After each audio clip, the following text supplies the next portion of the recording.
Zee 24 Taas एक पाऊल पुढे। दादरच्या कबूतरखान्याजवळ साखळी बॉम्बस्फोटातील तिसरा स्फोट झाला।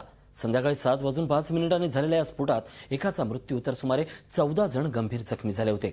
या स्फोटाच्या ठिकाणाचा 1 वर्षानंतर आढावा घेतला आमचे प्रतिनिधी हेमंत बिर्जे यांनी।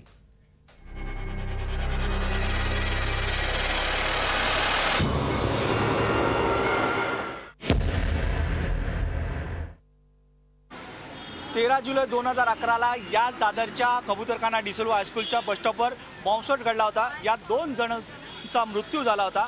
आपण पाहू शकता 1 वर्ष झालेले आहे। या 1 वर्षानंतर या बसस्टॉपवर कशा पद्धतीची सुरक्षा व्यवस्था आहे। इकडे पोलिसांनी सांगितलं होतं की सीसीटीव्हीची नजर असेल, त्याचबरोबर सुरक्षा व्यवस्था त्या पद्धतीची असेल, पण आजही पोलिसांची सुरक्षा कशा पद्धतीची तोकडी आहे, पोलीस नाही आहेत हे आपण दिसतंय। पण आजही त्या जखमा ताज्या आहेत आणि त्या ताज्या जखमांचे प्रत्यक्षदर्शी आमच्याबरोबर आहेत। नेमका त्यावेळेला आपण बॉम्बस्फोटात जखमी झाला होता। त्या बॉम्बस्फोटमध्ये मी जखमी झालो होतो। कांबळे फुटेवर बोलतो। माझे त्या बाजू मार काचेचा लागलेला आहे। तेव्हापासून माझी ट्रीटमेंट चालू आहे। आज मी तो निर्वाह उधार करण्यासाठी मी बसत आहे। मला आजपर्यंत सरकारनं माझ्याकडे काही मला मदत केलेली नाही।